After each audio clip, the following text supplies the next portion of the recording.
If you want to achieve a breakthrough, you have to rediscover your subconscious mind. Everybody has a subconscious mind. It is one of the things that unite all humanity. The problem is most of us are unaware of it, and those who are aware of it often go out of the way to deny it. They're scared of it. They don't want to take responsibility over it, and they struggle. What is the subconscious mind? It is very to understand the conscious mind, because we are aware of its operations.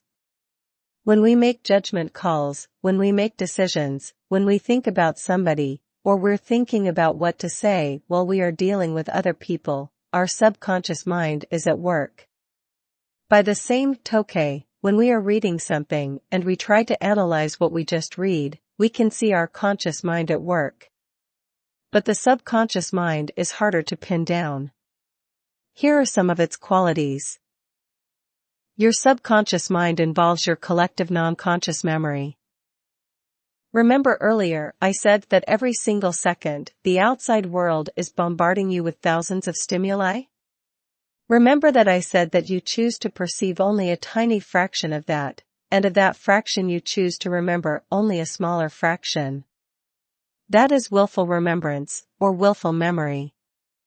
But there is a flip side to this. Your subconscious is also picking up stuff, and it's not bound by your conscious mind. It's not bound by its biases, rules, or habits. It's more random. It's like a screenshot. There may be fuzzy details, but it's still a screenshot. This can come in handy.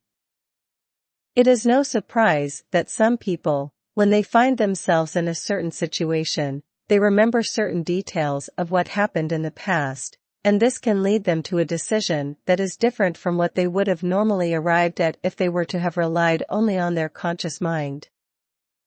Your subconscious mind ties you to the rest of humanity. There is such a thing as a lizard brain. This is the part of your brain that first evolved. Please understand that the newest part of your brain is your cerebral cortex, the front part. This is the reasoning part. This is what people get all excited about, because this is the seat of logic, reason, and judgment. This is where wisdom comes from. But for that part to evolve and mature, it has to be supported by another part of your brain. This is the older part, the lizard brain.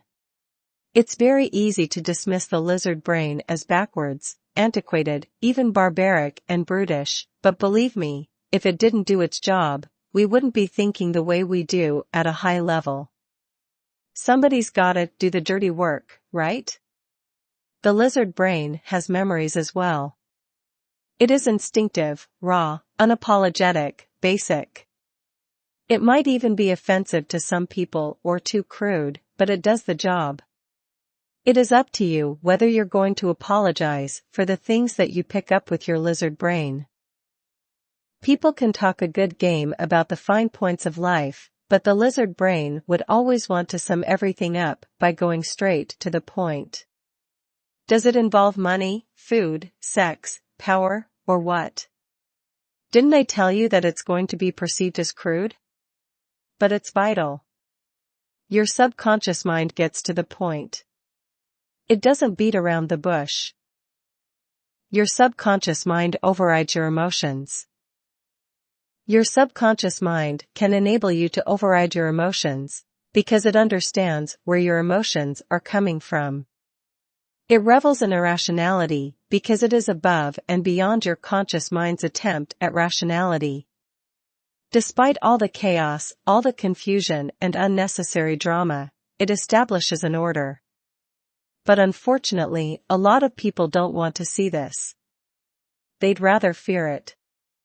They'd rather fear that there's a part of them that actually welcomes drama, chaos, tragedy. A few people would cop to feeling good when something bad happens to their friend. Remember, it's probably acceptable if something bad happens to your enemy, and you felt good about it, but what about your friend, or your family member? There's that deep-rooted sentiment there, and that's your subconscious mind. This is called Schadenfreude. It's actually rooted in evolution.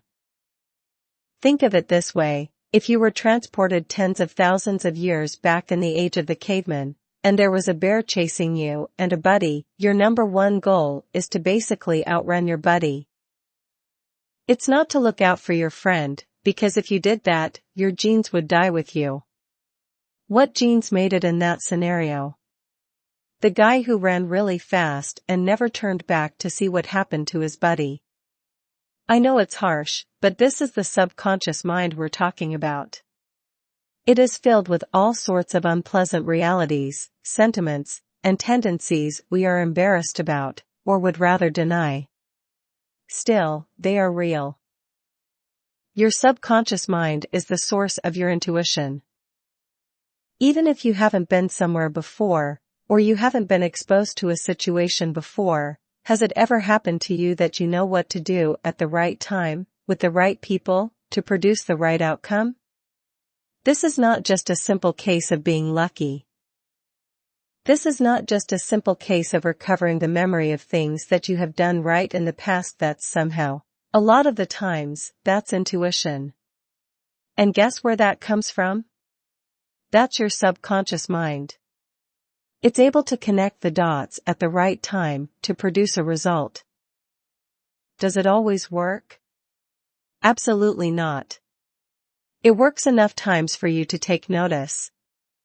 You should sit up and pay attention to it.